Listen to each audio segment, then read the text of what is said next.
반갑습니다. 부동산학 박사 이병헌 교수님의 시사 부동산 시간이 돌아왔습니다. 2026년 6월 7일입니다. 한국 부동산은 KB국민은행 부동산 R114 자료를 근거로 해서 주간 동향과 서울 부동산 시장에 대해서 알아보고 오세훈 서울시장이 당선됨으로써의 앞으로 서울의 부동산 시장 전망에 대해서도 함께 살펴보겠습니다. 서울 부동산 시장 이번 주에 상황을 한마디로 정리하면은 상승 추세는 유지되지만 권역별 차별화가 더욱 뚜렷해지는 시장입니다. 그래서 이 한국부동산원과 KB, 국민은행, 부동산 R114 모두 서울시장의 상승 기조는 인정하고 있지만 강남 재건축, 한강벨트와 실수요 중심 지역 간의 흐름이 다르게 나타나고 있습니다. 또한 전세 가격 상승세가 지속되고 있어서 매매 시장의 하방을 지지하고 있습니다. 그렇다면 이번 주 시장 핵심 동향에 대해서 살펴보겠습니다. 매매 시장은요, 최근 서울은 상승 흐름을 유지하고 있지만 상승 속도는 다소 안정되는 모습입니다. 시장 특징은요, 재건축 추진 단지가 강세를 보이고 학군지가 또 강세를 보이고 실수요 지역 거래가 증가하고 있습니다. 중저가 지역 상승이 확산되고 있어서 특히 거래량은 지난해보다 회복된 상태를 유지하고 있고 일부 지역에서는 신고가 거래도 이어지고 있습니다. 전시시장을 보겠습니다. 현재 서울시장에서 가장 중요한 변수는 전세입니다. 최근 서울은 입주량 물량 부족, 전세 매물 감소, 신축 선호 현상이 지속되고 있습니다. 서울 전세 시장은 여전히 공급 부족 상태이고 전세 가격 상승이 매매 가격 상승 압력으로 이어지고 있습니다. 최근 청년층과 신혼부부의 월세 전환도 증가하고 있습니다. 그러면 서울 권역별 가격 현황 및 전망에 대해서 보겠습니다. 먼저 강남권, 강남구 서초구 송파구입니다.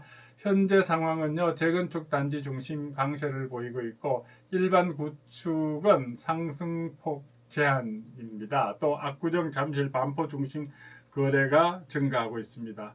전망을 보면 하반기에도 상대적으로 가장 강할 가능성이 있습니다. 특히 압구정 재건축, 또 잠실 재건축, 반포권 신축 등은 공급 희소성이 아주 강합니다. 그래서 앞으로의 전망은 별이 5개입니다. 별이 5개. 그 다음 마용성, 마포구, 용산, 성동구입니다. 현재 상황은요, 강남 대체 수요가 유입되고 있고요. 신축 선호가 지속되고 있습니다. 한강벨트 프리미엄이 유지되고 있습니다. 앞으로의 전망은요, 안정적인 상승이 지속될 것으로 되는데 특히 성동구와 용산구는 서울 핵심 선호 지역으로 자리 잡고 있습니다. 전망을 보면은 별이 4개입니다. 그 다음 동북권, 노원구, 도봉구, 강북구, 성북구입니다. 현재 상황은 서울에서 가장 강한 실수요 지역입니다. 전세 상승률이 아주 높습니다. 거래량이 증가하고 있고요. 향후 6개월 가장 강한 상승 후보 지역으로 전망이 되고 있습니다. 특히 생애 최초 매수층과 30, 40대 실수요층 유입이 활발합니다. 전망은 별이 5개, 별이 5개입니다. 그 다음 서남권, 강서, 양천구, 영등포구, 동작구입니다. 현재 상황은요, 마곡지구 수요가 강세를 보이고 있고요. 목동 재건축이 기대되고 있고 여의도 개발이 기대되고 있습니다. 전망은요, 서울 핵심 상승축입니다. 강서구, 양천구, 영등포는 향후 공급 부족과 개발 기대가 동시에 작용할 가능성이 높습니다. 그래서 전망 점수 여기도 별이 5개예요. 별이 5개. 그다음 금강구, 금천구, 관악구, 구로구입니다. 현재 상황은 실수요 중심 상승이 이어지고 있고 역세권 위주 강세입니다. 지밸리, 직주 근접 수요 증가입니다. 전망은요, 중저가 상승장 수혜 지역입니다. 서울 평균보다 가격 부담이 낮아서 추가 상승 여력이 존재합니다. 전망 점수는 별이 4개입니다. 그 다음 권역별 종합평가를 보면은 권역과 현재 흐름, 향후 전망 평가를 보면 강남권은 재건축 강세고요. 강한 상승 가능이 있고 별이 5개라 그랬죠. 그 다음 마용성은 마포구, 용산구, 성동구는요, 안정적인 상승이 이어지고 지속 상승이 있을 것입니다. 별이 4개라고 그랬습니다. 동부권은 매우 강한 상승과 가장 유망합니다. 별이 5개입니다. 서남권 강한 상승과 핵심 상승축이고 별이 5개. 금강구, 금천 구간하고 구로구입니다. 실수요 강세고요. 추가 상승 가능하고 별이 4개라고 했습니다. 향후 한 6개월의 전망을 보면요. 서울시장을 결정할 핵심 변수는요. 전세 가격 상승입니다. 첫 번째. 두 번째는 공급 부족. 세 번째는 재건축 진행 속도. 네 번째 금리 방향입니다.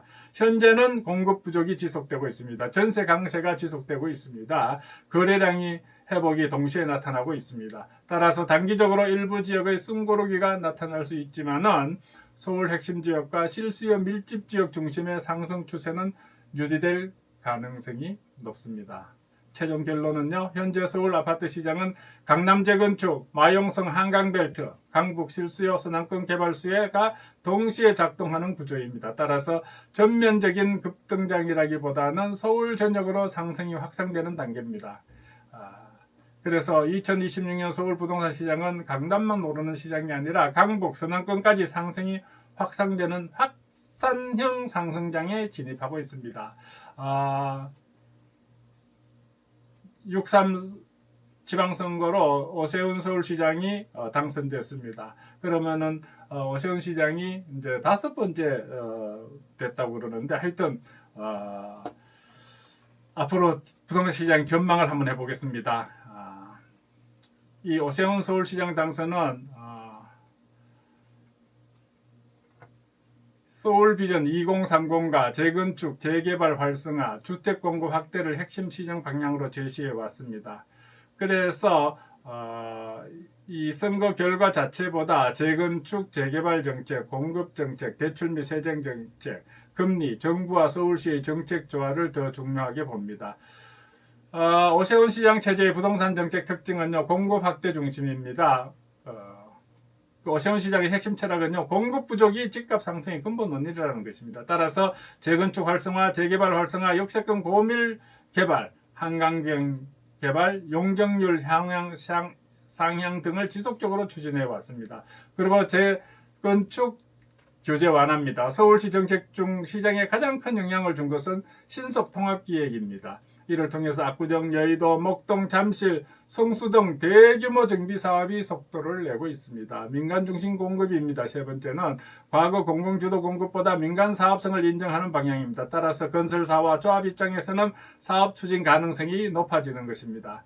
서울 부동산 시장의 특징을 보면은 현재 서울시장은요, 과거 2018년도에서 2021년과는 조금 다릅니다. 특징 첫 번째는 강남만 오르는 시장이 아니라 최근 상승률 상위권은 성북, 강북, 노원, 강서, 관악 등입니다. 즉 강남에서 비강남으로 또 이제 외곽으로 이렇게 상승이 확산되는 구조입니다. 특징은요, 전세가 시장을 끌고 가고 있습니다. 현재 서울은 입주 물량 부족, 신축 부족, 전세 물건 감소 현상이 지속되고 있습니다. 전세 상승이 매매 상승을 밀어주는 구조입니다. 즉, 그 다음 재건축 프리미엄이 확대되고 있습니다. 재건축 가능성이 높은 지역은 일반 단지보다 강한 상승세를 보일 가능성이 있습니다. 대표 지역은요, 압구정, 잠실, 목동, 여의도, 성수 등입니다.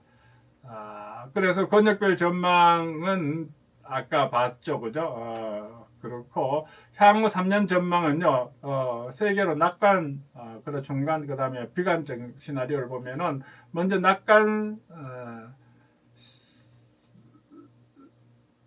시나리오 보면은 금리가 인하되고 재건축이 가속되고 공급 부족이 지속되는 결과 서울은 평균 15%에서 30% 상승 가능성이 있습니다. 그 다음에 낙관이 아니라 중립 시나리오는 금리가 보합되고 공급 확대가 진행되는 결과 서울 평균 10에서 15% 상승 예상됩니다. 비관 시나리오는 금리가 재상승하게 되고 대출 규제가 강화되고 경기가 침체되면은 보합에서 5% 내외 조정이 있을 것입니다. 어찌됐거나 뭐 이래가나 저래가나 낙관적이나 비관적이나 간에 오르는 건 확실한데 낙관적일 때 더 많이 오르고 비관적일 때는 적게 오른다는 그 차이밖에 없습니다.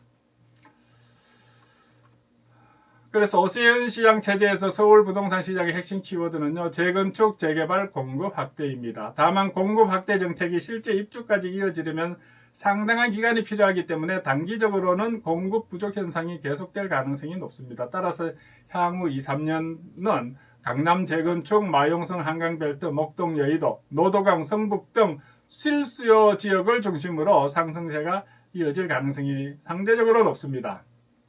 그래서 오세훈 시장 체제의 서울 부동산은 재건축과 공급 확대 기대가 시장을 이끄는 가운데 단기 공급 부족으로 인해서 핵심 입지의 강세가 지속될 가능성이 높습니다. 다시 한 번 더 이 오세훈 서울시장 5선 당선으로 향후 부동산 시장을 살펴보면요, 공급 확대와 민간 주도 정비 사업의 가속화라는 큰 틀에서 정책이 더욱 탄력을 받을 것으로 보입니다. 그리고 난 다음에 빌라 시장을 제가 한번 또 살펴보겠습니다. 오세훈 석발시 5선 당선의 특징, 첫 번째 부동산 시장의 특징 및 전망은 오세훈 시장의 핵심 철학인 닥치고 공급, 닥공이라는 거죠. 닥치고 공급 기조가 5기 임기 동안 더욱 명확해질 전망입니다.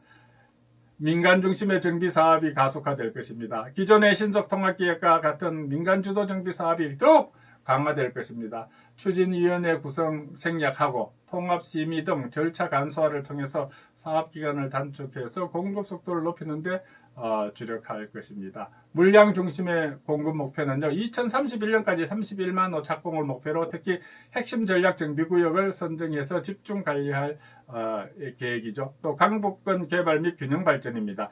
강북권의 12만 가구 배치를 포함한 대규모 인프라 투자를 예고해서 강남북 간 격차를 줄이고 서울 전체의 도시 경쟁력을 높이는 방향으로 정책이 전개될 예정입니다. 그 다음 규제 완화 및 세제 지원인데요. 1주택자 세금 부담 완화입니다. 또 민간 임대주택 활성화 등 시장 친화적인 정책을 중앙정부에 강력히 요구하거나 시 차원에서 지원하겠다는 입장입니다. 다만 시장 불안을 야기할 수 있는 투기성 거래에는 토지 거래 허가 구역 지정 등 강경한 대응을 병행할 것으로 보입니다. 자, 그 다음 빌라 시장에 미칠 영향에 대해서 살펴보겠습니다. 빌라 시장은 재개발 가능 여부에 따라서 양극화가 심화될 가능성이 큽니다.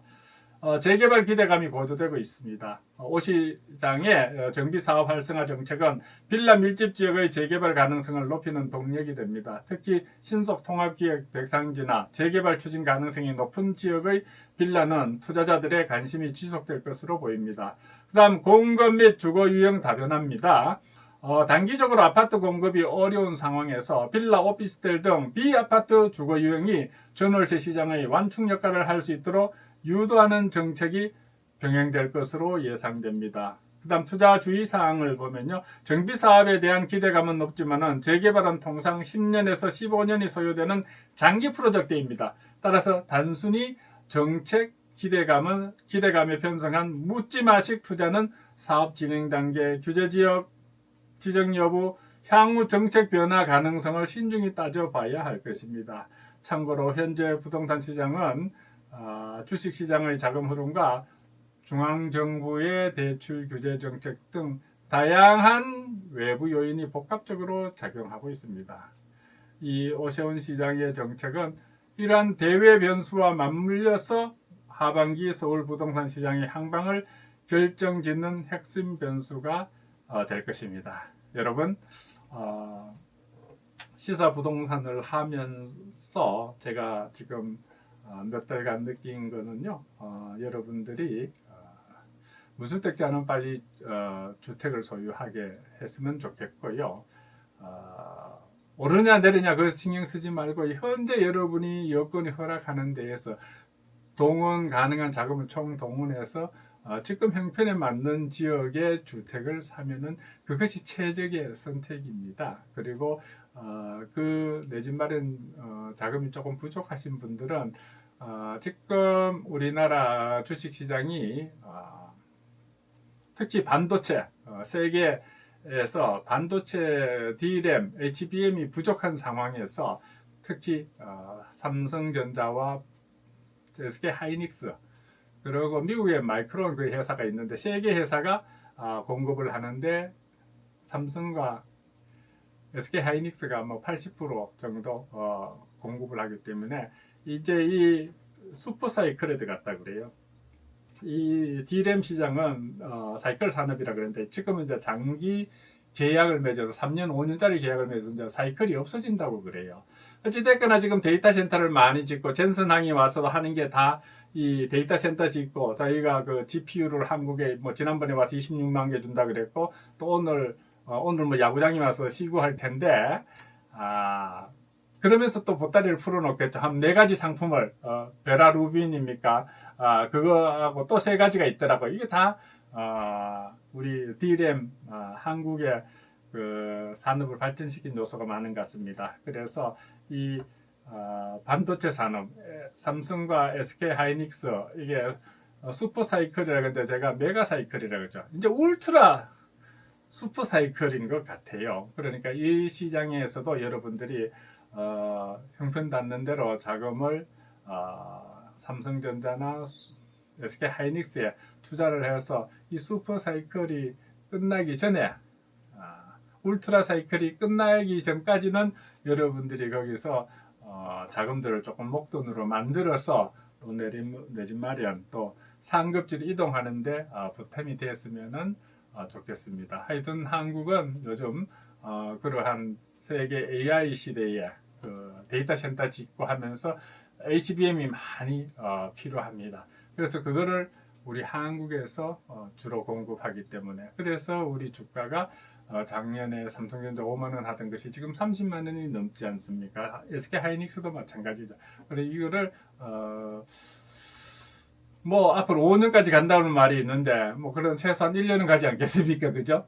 그 기간 동안에 여러분들이 주식시장도 활용을 해서 내 집 마련과 상급지동의 발판으로 삼았으면 좋겠습니다. 여러분 부동산학 박사 이병헌 교수님의 시사부동산을 경청해 주셔서 감사합니다.